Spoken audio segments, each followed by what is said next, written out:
नमस्कार दोस्तों, बहुत बहुत स्वागत है आपका नरेंद्र दान चारण निःशुल्क क्लासेस और आपकी प्रसाद पंत वाली क्लासेस में। तो हम जो पिछले 3 दिनों से मैं प्रयास कर रहा हूँ रीस्टार्ट करने का क्लासेस, तो वो लगातार सही दिशा में जा रही है और अब आपको रेगुलर क्लासेस मिलती रहेगी। लाइव का मेरा प्रयास है कि मैं लाइव नियमित रहूँ ताकि आपकी क्रमबद्धता नहीं टूटे। बहुत से स्टूडेंट्स हैं जिन्होंने कहा सर हमने रजिस्टर तैयार कर लिया है और बराबर हाथ से नोट्स जो हैं वो बना रहे हैं, तो बहुत अच्छी बात है। उम्मीद करता हूँ सॉरी, सर्दी का मौसम है, भैया आप भी अपने स्वास्थ्य का ध्यान रखें और मेरे स्वास्थ्य की तो बढ़िया कामनाएं करें ताकि रेगुलर आ सकूं, लाइव आ सकूं। तो आज हम करेंगे रीतिकाल। देखिए मैंने आपको जैसा कि कह दिया, डिस्क्रिप्शन में टेलीग्राम लिंक दिया हुआ है, उसे प्लीज़ ज़्यादा से ज़्यादा संख्या में ज्वाइन करें और उसमें बहुत जल्द हम जो है मतलब कोई भी सूचना होती है तो वहाँ मिल जाती है। कुछ हिंदी से संबंधित कुछ जानकारियाँ होती है वो भी वहाँ पे अपलोड करनी स्टार्ट कर देंगे। और डिस्क्रिप्शन में एक लिंक दिया हुआ है हिंदी पॉइंट का, उस पर टेस्ट मैंने 4-5 टेस्ट डाले थे, बाद में रोक दिए थे, वो वापस अब स्टार्ट कर रहा हूँ। आज अभी नाइट में देर रात तक एक जीके का टेस्ट वापस मैं अपलोड कर दूंगा। कल हिंदी का होगा और जीके का होगा, तो हिंदी जीके वगैरह सारे टेस्ट जो हैं वो स्टार्ट कर दिए गए हैं। ठीक है, आज नाइट से कर दूंगा। तो अभी हम रीतिकाल के हमने जो कवि थे, रीतिबद्ध कवि, रीति मुक्त कवि और रीति सिद्ध कवियों के ट्रिक देखे थे, जिससे सेकंड ग्रेड में जो एक प्रश्न आता है कि निम्न में से कौन सा रीतिबद्ध कवि है या निम्न में से कौन सा रीतिबद्ध नहीं है, रीति मुक्त नहीं है या रीति सिद्ध है, उससे संबंधित प्रश्नों को हल इजी वे में कैसे किया जा सके उसकी एक ट्रिक मैंने पिछले वीडियो में अपलोड कर दी थी। आज हम कवियों पर चलेंगे। हमारा सबसे पहला कवि है केशवदास। कौन सा कवि है? केशवदास। तो हम केशवदास के बारे में जानेंगे। केशवदास जिनका जन्म 1555 में हुआ था। केशव के जीवन पे 555 का खतरा है। केशव के जीवन पे 555 का खतरा है और ओरछा नगर बेतवा नदी के किनारे इनका जन्म हुआ था। कहाँ हुआ था? बेतवा नदी के किनारे। बेतवा नदी के किनारे और जगह कहाँ है? ओरछा, ओरछा नगर। खास बात क्या है? इन्हें प्रथम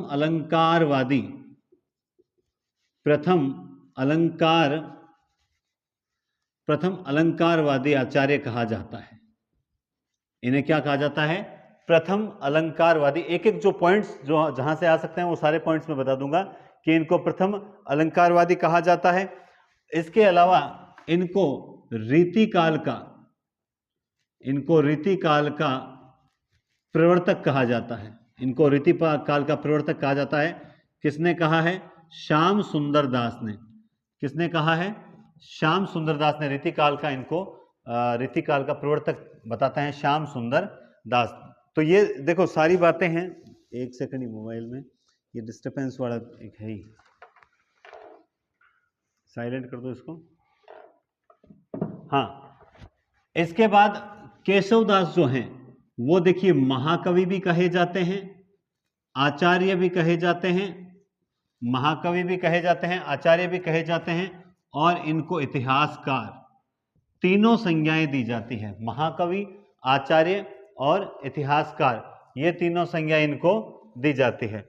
ठीक है, इसके अलावा इनके बारे में आता है कि ये संस्कृत की परंपरा, जो रीति ग्रंथ लिखने की परंपरा थी या जो संस्कृत से प्रभावित है ना, संस्कृत की परंपरा जो है को व्यवस्थापूर्वक या व्यवस्थित रूप से हिंदी में लाने का श्रेय। भाई इन्होंने संस्कृत की परंपरा को बहुत ही व्यवस्थित रूप से हिंदी में ये लेकर आए थे। संस्कृत की परंपरा को व्यवस्थित रूप से हिंदी में लाने का श्रेय दिया जाता है। ठीक है, तो 1555 ईस्वी में इनका जन्म हुआ था। केशव के जीवन पे 555 का खतरा है। बेतवा नदी के किनारे ओरछा नगर में इनका जन्म हुआ था। ये प्रथम अलंकारवादी आचार्य कहे जाते हैं। इनको रीतिकाल का प्रवर्तक कहा जाता है और रीतिकाल का प्रवर्तक श्याम सुंदर दास ने माना है, जबकि रीतिकाल का प्रवर्तक जो है वो चिंतामणि को आचार्य रामचंद्र शुक्ल ने माना है, लेकिन सर्वमान्य रूप से रीतिकाल का प्रवर्तक जो है वो केशवदास को माना जाता है। इनको महाकवि भी कहा जाता है, इनको आचार्य और इतिहासकार तीनों की संज्ञा ये पाते हैं। इसके बाद हम बात करते हैं ARC आचार्य रामचंद्र। एक यूट्यूब पे कमेंट आया था कि हमारे एक साधारण या स्टूडेंट या अभ्यर्थी, साधारण मनुष्य होने के नाते हमारे लिए तो आचार्य रामचंद्र शुक्ल S से शुक्ल होता है, आपने C लिख दिया, ये बताएं। मतलब इस तरह से व्यंग्यात्मक कमेंट था। अरे भाई मेरे, पहले तो आम खा, कुटलियां मत गिन। आचार्य रामचंद्र शुक्ल में लिख ही नहीं रहा, वो तो हम शुक्ल बोलते हैं क्योंकि हमारे बोलने में शुक्ल ही आता है। तो आचार्य रामचंद्र, A से आचार्य, R से राम और C से चंद्र, तो इतना टेंशन लेने की आवश्यकता नहीं है। और मैं बता रहा हूं ना, ARC रामचंद्र शुक्ल है। अब मैं यहाँ पे BPD लिख दूं, क्या फर्क पड़ता है? आपको पता है ARC रामचंद्र है तो रामचंद्र है। ARC केशवदास के बारे में क्या कहते हैं कि अलंकार का, वो कहते हैं कि केशव अलंकार का स्थान प्रधान समझने वाले कवि हैं, प्रधान समझने वाले कवि हैं। ये परिभाषा किसने दी है? ARC ने दी है। देखिए, वैसे भी अलंकारवादी आचार्य हैं तो अलंकार की प्रधानता तो ये स्वीकार करेंगे ही करेंगे। इसके अलावा ARC एक परिभाषा और देते हैं, ARC जो है वो एक परिभाषा और देते हैं। ARC, अच्छा दिखाई नहीं दे रहा क्या आपको यहां से? तो थोड़ा सा मैं उधर कर देता हूं, ये लीजिए, अब आपको दिखाई देगा, ठीक है। ARC कहते हैं कि केशवदास को, केशव को कवि हृदय नहीं मिला था, कवि हृदय नहीं मिला था, केशवदास को कवि हृदय नहीं मिला था। उनमें, केशवदास को कवि हृदय नहीं मिला था, उनमें सहृदय, उनमें सहृदयता व भावुकता की कमी थी, उनमें सहृदयता व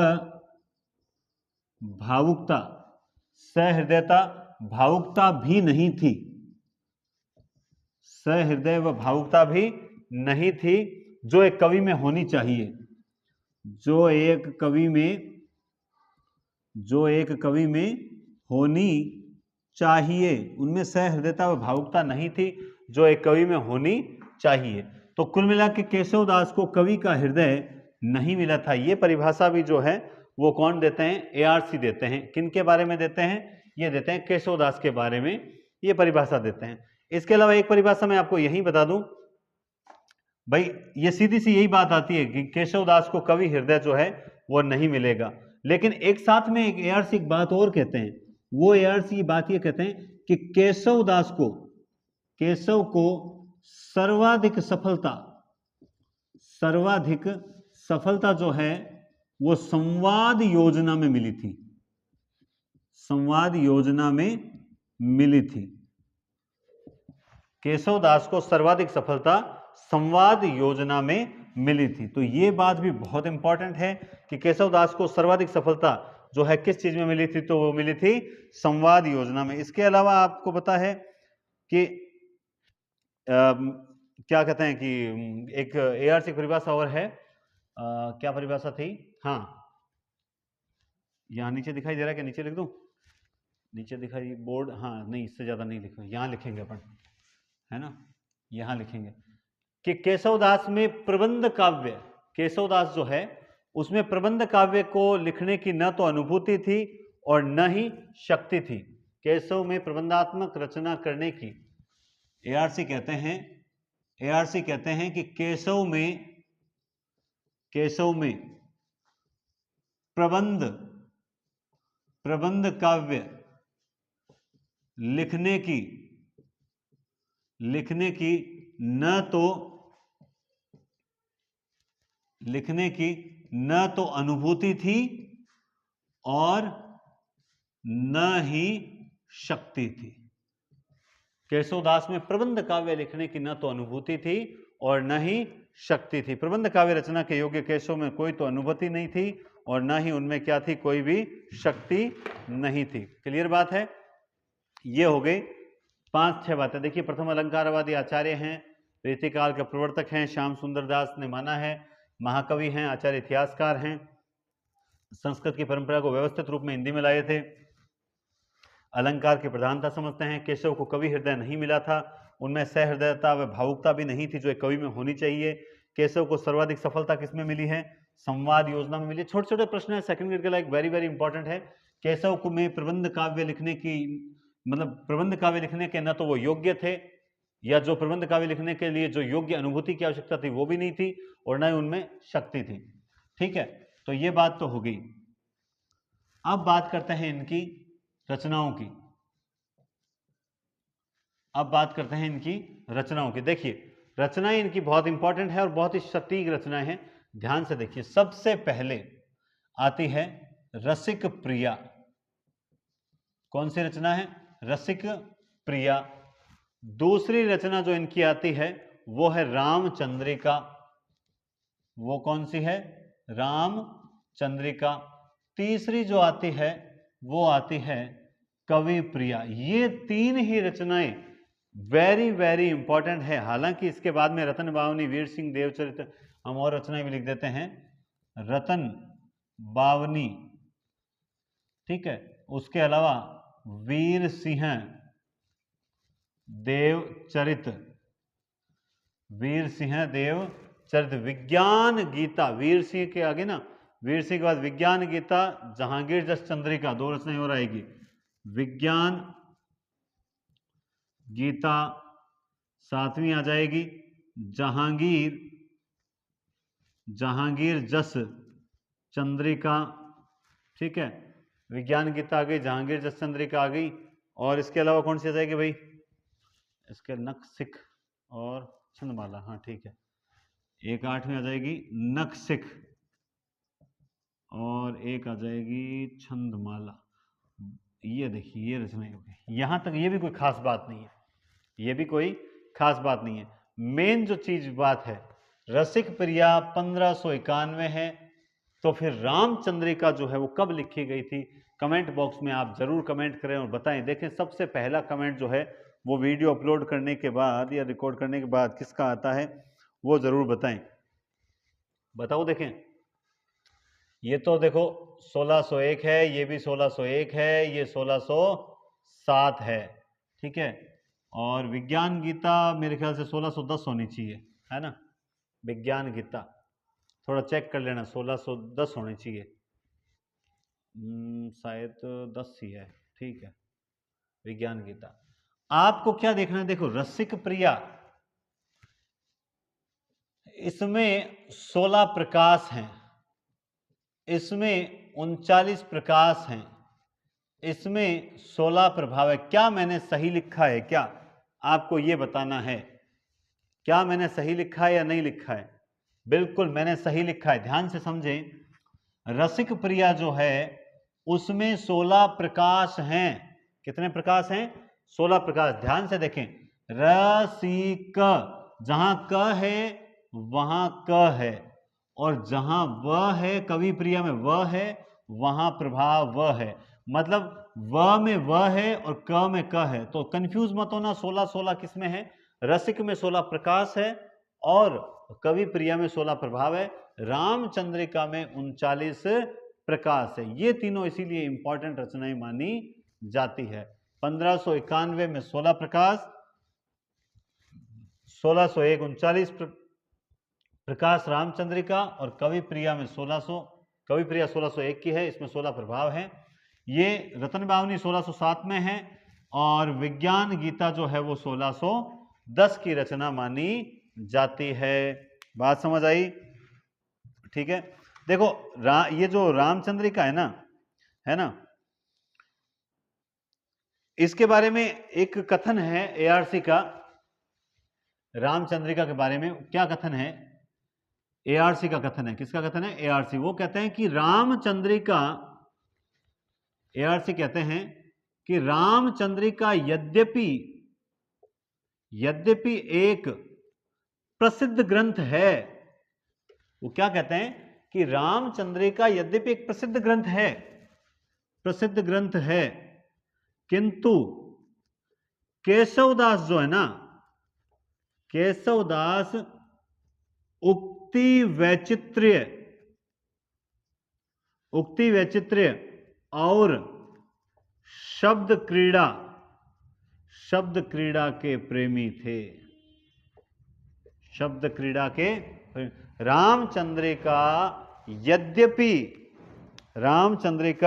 यद्यपि एक प्रसिद्ध ग्रंथ है, फिर भी केशवदास जो हैं वो उक्ति वैचित्र्य और शब्द क्रीड़ा के प्रेमी थे। बहुत बड़ी बात कह दी आचार्य रामचंद्र शुक्ल ने, और आपको ये याद भी रहनी चाहिए, ठीक है ना, ये याद रहनी चाहिए। अब जैसे इंपॉर्टेंट बात अगर मैं आपको बताऊं तो हाँ देखो, ये दो तो प्रिया, ये प्रिया है ना, दो प्रिया और एक ये माला, रसिक प्रिया, कवि प्रिया और माला, ये तीनों इनके रीतिपरक ग्रंथ हैं। मतलब ये दो तो ये बहनें हैं, प्रिया और एक ये माला, ये क्या है, इनके रीतिपरक ग्रंथ है। और ये जो विज्ञान गीता है, ये इनका प्रतीक शैली, किस शैली में, प्रतीक शैली में लिखा गया आध्यात्मिक ग्रंथ है। प्रतीक शैली में लिखा गया कैसा ग्रंथ है, आध्यात्मिक ग्रंथ है, ठीक है। तो ये इनके बारे में कुछ खास बातें हैं जो मेरे हिसाब से केशवदास में से अगर कहीं प्रश्न आता है तो निश्चित रूप से आपको बहुत बढ़िया मिलेगा। अब जैसे इस रामचंद्रिका में 39 प्रकाश है, तो इसके बारे में देखो, रामचंद्रिका के बारे में, रामचंद्रिका है तो राम क्या नाम है, हाँ, राम स्वरूप चतुर्वेदी, इन्होंने इस रचना के बारे में कहा है छंदों का अजायब घर। छंदों का अजायब घर कहा है, किसको कहा है, रामचंद्रिका को रामस्वरूप चतुर्वेदी ने छंदों का अजायब घर कहा है। और इसी रचना के कारण केशवदास को कठिन काव्य का प्रेत भी कहा जाता है। क्या कहा जाता है, कठिन काव्य का प्रेत कहा जाता है। ये बात भी आपको ध्यान रखनी होगी। क्लियर बात है,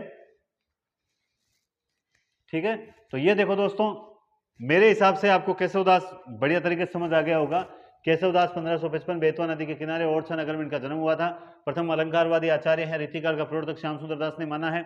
इन्होंने संस्कृत की परंपरा को हिंदी में बहुत व्यवस्थित तरीके से प्रस्तुत किया था। इनके बारे में है कि केशव दास जो हैं वो अलंकार का स्थान प्रधान मानने वाले हैं। इनको कवि हृदय नहीं मिला था, सहृदयता, भावुकता इनमें नहीं थी जो एक कवि में होनी चाहिए। इसके अलावा केशव को सर्वाधिक सफलता जो मिली थी वो संवाद योजना में मिली थी। केशवदास के बारे में लिखा हुआ है कि प्रबंध काव्य के योग्य न तो इनमें अनुभूति थी और न ही शक्ति थी।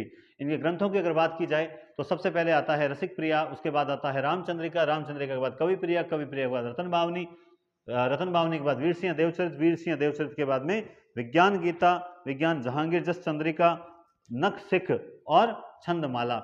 उसमें से दोनों प्रिया और एक माला ये रीतिपरक ग्रंथ है, जो कि विज्ञान गीता में प्रतीक शैली पर लिखा गया आध्यात्मिक ग्रंथ है। उसके बाद हमने पढ़ा था जहां क है वहां क है, जहां व है वहां व है। रसिक प्रिया में 16 प्रकाश हैं, जबकि रामचंद्रिका में 39 प्रकाश हैं। इसी कारण से रामस्वरूप चतुर्वेदी ने इसको क्या कहा है, छंदों का अजायब घर कहा है। और इसी कारण से जो रामचंद्र शुक्ल केशवदास को कठिन काव्य का प्रेत भी कहा जाता है। और कवि प्रिया में 16 प्रभाव हैं। लास्ट में एक बात और है कि रामचंद्रिका यद्यपि एक प्रसिद्ध ग्रंथ है, किंतु केशवदास को उक्ति वैचित्र्य और शब्द क्रीड़ा के प्रेमी थे। ये बात कही आचार्य रामचंद्र शुक्ल ने। किसके बारे में कही है भाई, केशवदास के बारे में कही है। तो उम्मीद करता हूं आपको केशवदास समझ आ गया होगा। मिटा दूं, स्क्रीनशॉट लेना है, देख लो, अगर लेने की इच्छा हो तो ले लीजिए। फिर हम चलते हैं चिंतामणि की ओर, ठीक है। इतनी देर में तो आप ले लेते हो स्क्रीनशॉट, बड़े स्टूडेंट तो बड़े तेज होते हैं। अब आप देखो, रेगुलरिटी आपको पता, सर्दियों में क्या है कि दिन छोटे होते हैं, थोड़ा आलस जो आप में है ना वो कई बार हमें भी आ जाता है। और पूरे दिन जब दौड़ते हैं ना, सुबह 6 बजे से पढ़ाना स्टार्ट करते हैं, तो 6 बजे से लेकर अब देख लो अभी तक तो नॉन स्टॉप पढ़ा ही रहे, तो कई बार आलस भी आ जाता है शाम को।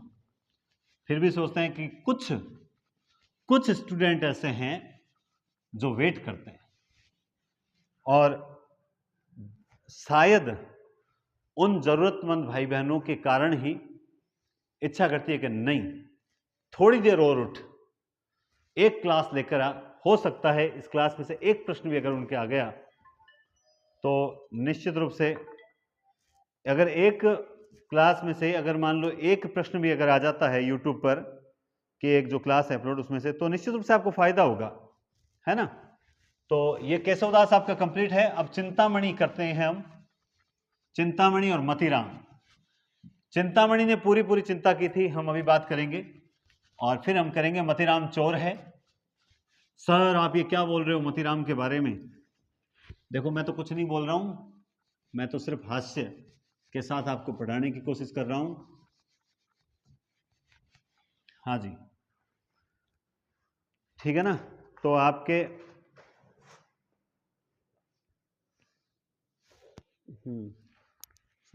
चलो अभी तक टाइम है थोड़ा सा, इसमें ये ज्यादा टाइम नहीं लेगा, ये अब छोटे छोटे हैं। चिंतामणि ने पूरी पूरी चिंता की थी, इसीलिए इसका जन्म हुआ था 1600 में। इनको भी रीतिकाल का प्रवर्तक माना है, इनको रीतिकाल का प्रवर्तक माना है। किसने माना है? एआरसी ने माना है। इनको रीतिकाल का प्रवर्तक माना है, किसने माना है भाई? एआरसी ने इनको रीतिकाल का प्रवर्तक माना जाता है। इनकी रचनाएं देखिए, कवि कुल, कल्प तरु। इन्होंने जो चिंता की थी वो कल्प तरु पे बैठ कर की थी। इन्होंने जो चिंता की थी वो कल्प तरु पे बैठ के की थी। इन्होंने कल्प तरु पे बैठ के चिंता की थी कि रस विलास किसका ग्रंथ है। बाद में पता चला इनका खुद का ही था। इन्होंने मम्मट के काव्य प्रकाश के आधार पर एक काव्य प्रकाश ग्रंथ है वो भी लिखा था। जैसे मम्मट का है काव्य प्रकाश, लेकिन इन्होंने भी काव्य प्रकाश लिखा था। लेकिन ये जो चिंता करते थे तो बड़े विवेक के साथ करते थे, इसीलिए इनके ग्रंथ का नाम काव्य विवेक भी है। बस चिंतामणि ने पूरी पूरी चिंता की थी। एआरसी ने इनको रीतिकाल का प्रवर्तक माना है। और रस विलास कवि कल्प तरु, भाई कल्प तरु पर बैठ कर चिंता की थी, बड़ी विवेक के साथ चिंता की थी। और विलास और प्रकाश, ये चार ग्रंथ इनके माने जाते हैं। इनकी प्रसिद्ध पंक्ति है, अवलोकनी में पलके न लगे, पलके अवलोकनी में न लगे, पलकों अवलोकी बिना ललके। हाँ ऐसी है, ठीक है। ये चिंतामणि की बात है। अब आप कहोगे सर चिंतामणि इतना छोटा, अरे चिंतामणि इतना छोटा ही है, ज्यादा बड़ा नहीं है। अब बात करते हैं मतीराम की। किसकी बात करते हैं? मतीराम। मतीराम चोर है, 1604 में जन्म हुआ था। मतीराम चोर है, 1604 में जन्म हुआ था। याद रहेगा आपको, मतीराम चोर है, 1604 में जन्म हुआ था, ठीक है। मतीराम के बारे में अगर बात करूं तो मतीराम श्रृंगार रस का विवेचन करने वाले कवियों में प्रथम स्थान पर आता है। ये बात कहता है एआरसी नहीं कहता इस बार, ये नगेंद्र कहता है। नगेंद्र क्या कहता है कि मतीराम जो है, मतीराम श्रृंगार रस का विवेचन, श्रृंगार रस का विवेचन करने वाले कवियों में प्रथम स्थान पर आते हैं, प्रथम स्थान पर आते हैं। मतीराम श्रृंगार रस का विवेचन करने वाले कवियों में प्रथम स्थान पर आते हैं। मतीराम की जो प्रमुख रचनाएं हैं उनमें सबसे इंपॉर्टेंट रचना है ललित ललाम। ये रचना तो मैं जहां तक समझता हूं आप सबको पता होगी कि मतीराम की सबसे प्रसिद्ध रचना है ललित ललाम, जो भाव सिंह हाड़ा के, भाव सिंह, ये किसके आश्रय में लिखी थी? भाव सिंह हाड़ा के आश्रय में लिखी थी ललित ललाम। उसके बाद में मतीराम सस्सई अलंकार पंचासिका, इनकी ग्रंथ है अलंकार पंचासिका, अलंकार पंचासिका और मतीराम सतसई, मतीराम सतसई, अलंकार पंचासिका और मतीराम सतसई, ये भी इनके बारे में है। ये जो अलंकार पंचासिका ना, ये ज्ञानचंद्र के आश्रय में लिखी थी। ललित ललाम भाव सिंह के आश्रय में लिखी थी और अलंकार पंचासिका जो है वो ज्ञानचंद्र के आश्रय में लिखी थी। वृत्त कौमुदी और फूल मंजरी, इनकी दो रचनाएं और है, वृत्त कौमुदी और एक और है फूल मंजरी। ये बहुत इंपॉर्टेंट रचना है फूल मंजरी भाई दोस्तों, क्योंकि मंजरियां सारी लगभग है ना वो नंददास ने लिखी थी, लेकिन यहां पर रीतिकाल में फूल मंजरी लिखने वाले थे मतीराम। कौन थे?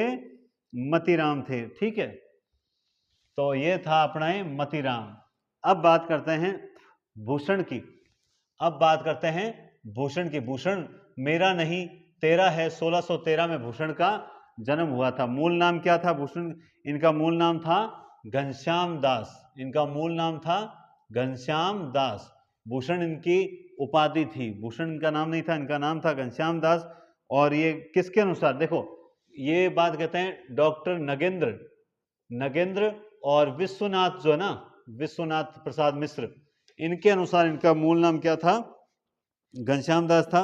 और चित्रकूट का राजा जो रुद्र सोलंकी था, ये भूषण तो क्या थी, उपाधि थी, और उपाधि दी किसने थी, रुद्र शाह सोलंकी। रुद्र शाह सोलंकी जो था उसने भूषण की उपाधि दी थी, भूषण उपाधि। इन्हें हिंदू जाति का प्रतिनिधि कवि कहा जाता है। देखो रीतिकाल का प्रतिनिधि कवि बिहारी है, लेकिन हिंदू जाति का प्रतिनिधि कवि किसे कहा जाता है, हिंदू जाति का प्रतिनिधि कवि कहा जाता है भूषण को। भूषण जो है वो हिंदू जाति का प्रतिनिधि कवि कहलाता है। इनकी जो रचनाएं हैं शिवराज भूषण और शिवा बावनी, आप सब ये तो बहुत, शिवराज भूषण और शिवा बावनी, तो ये दोनों रचनाएं जो है वो किसके आश्रय में लिखी थी, शिवाजी के आश्रय में लिखी थी, शिवाजी के आश्रय में, है ना। वो जो है ना, क्या नाम है, पंक्तियां, 3 बेर खाती थी वो 3 बेर खाती है, नगन जड़ाती थी वे नगन जड़ाती है, लिखी थी नहीं। खास बात बताऊं आपको, इनको क्या कहा था, हाँ भूल गया नहीं, मानसिक थकान का असर देखने को मिल रहा है, लेकिन टेंशन मत लीजिए। इन्हें रीतिकाल का विलक्षण कवि कहा जाता है, इन्हें रीतिकाल का विलक्षण कवि कहा है डॉक्टर नगेंद्र ने। डॉक्टर नगेंद्र कहते हैं भाई ये रीतिकाल का विलक्षण कवि है। कौन है, रीतिकाल का विलक्षण कवि है, बिल्कुल। देखो जहां सब श्रृंगार लिख रहे थे वहां ये बंदा जो है वो क्या लिख रहा था, ये लिख रहा था वीर रस से ओत प्रोत रचनाएं। और इनकी एक प्रसिद्ध रचना और है छत्रसाल दशक, ये भी है, छत्रसाल दशक भी है। आपको बता दूं शिवराज भूषण की खास बात बता दूं, शिवराज भूषण ही है ना, शिवा बावनी है या शिवराज। एक आज की क्लास का सबसे टॉप क्वेश्चन यही है कि शिवराज 1 2 3 4 5 है ना, भूषण ही है, शिवराज भूषण की बात कर रहा हूं। इसमें 105 अलंकारों का वर्णन किया गया, 105 संख्या याद रखना, 105। तो ये हो गया आपका भूषण, ये हो गया आपका भूषण। मतीराम चोर था, भूषण हो गया। हाँ आपको दिखाई दे रहा होगा, थोड़ा सा मैं इधर कर देता हूं ताकि क्लास, ठीक है। 27 मिनट की क्लास हुई है अभी तक, लेकिन हमने 4 कवि कंप्लीट कर लिए। तो उम्मीद करता हूं सब समझ आया होगा। केशवदास कर लिया, चिंतामणि की कविकुल, कल्पतरु, काव्य विवेक, काव्य प्रकाश, रसविलास, ये रचनाएं हैं। मतीराम चोर है, इनकी ललित ललाम है। मतीराम सस्सई है, अलंकार पंचासिका है, फूल मंजरी है, और एक वृत्त कौमुदी, ये रचना इनकी है। और भूषण मेरा नहीं तेरा है, विलक्षण कवि कहा है, किसने कहा है, नगेंद्र ने कहा है। इनको हिंदू जाति का प्रतिनिधि कवि भी कहा जाता है। तो ये बहुत बढ़िया बढ़िया चीजें हैं, मैंने आपको 4 कवि करवाए। उम्मीद करता हूं ये क्लास आपको बहुत अच्छे से समझ आई होगी और बहुत अच्छी लगी होगी। कुछ रूटीन आपको लगा होगा कि हम बहुत जल्दी वापस एक बहुत तगड़ी स्पीड में साहित्य करेंगे। कभी कभार कोई ब्रेक आ जाए तो उसके लिए क्षमा चाहता हूं। और आपका यही काम है, देखो एक अकेला चना भांड नहीं फोड़ सकता, लेकिन मैं एक अकेला चल दिया, लोग आते रहे, कारवां बनता गया। अगर आप लोगों के कारण बड़े बड़े यूट्यूबर्स हैं और आप लोगों के कारण ही वो धराशायी हो जाते हैं, ठीक वैसे ही मैं आपसे कहता हूं हिंदी जो विषय है, आपके संपर्क में जो भी हिंदी विषय का विद्यार्थी है उस तक मेरा चैनल पहुंचना चाहिए। मैं एक अकेला तो कुछ नहीं कर सकता, लेकिन मैं एक अकेला 10,000 लोगों तक अगर पहुंच सकता हूं, तो अगर मेरे साथ आप जैसे रूटीन डेली 1000 से 1500 स्टूडेंट वीडियोस देखते हैं, अगर सभी ईमानदारी से प्रयास करें तो निश्चित रूप से मुझे बहुत बढ़िया मोटिवेशन मिलेगा, और मैं न चाहते हुए भी मजबूर रहूंगा कि नहीं मेरा वेट कर रहे हैं स्टूडेंट, मुझे लाइव आना ही पड़ेगा। तो आप थोड़ा सा आप भी एक्टिव रहिए और ज़्यादा से ज़्यादा शेयर करें वीडियोज। जब मैं स्टेटस देखूं तो मुझे सबके स्टेटस पर दिखाई देना चाहिए कि हाँ भैया आपने लगा रखा है स्टेटस। जो भी आपके पास ग्रुप्स हैं, टेलीग्राम है, फेसबुक है, इंस्टा है, हर जगह शेयर करना है आपको। ये इतनी जिम्मेदारी आपकी है। तो निश्चित रूप से मैं आपको डेली बढ़िया क्लासेस देता रहूँगा और आपको आनंद भी आता रहेगा। तो आज की क्लास के लिए बहुत बहुत धन्यवाद। डिस्क्रिप्शन में टेलीग्राम लिंक दिया, उसे ज्वाइन करें। हिंदी पॉइंट का भी ऐप का जो लिंक दिया हुआ है, हिंदी पॉइंट डाउनलोड करें। आज से वापस जीके का टेस्ट अभी अपलोड होगा देर रात, और कल से हिंदी के वगैरह एक एक टेस्ट डेली अपलोड होना स्टार्ट हो जाएगा। बहुत बहुत धन्यवाद, नमस्कार, शुभ रात्रि। मिलते हैं कल रात फिर से 8 बजे के करीब, 8:15 तक मिलते हैं। ओके, टेक केयर सभी फ्रेंड्स।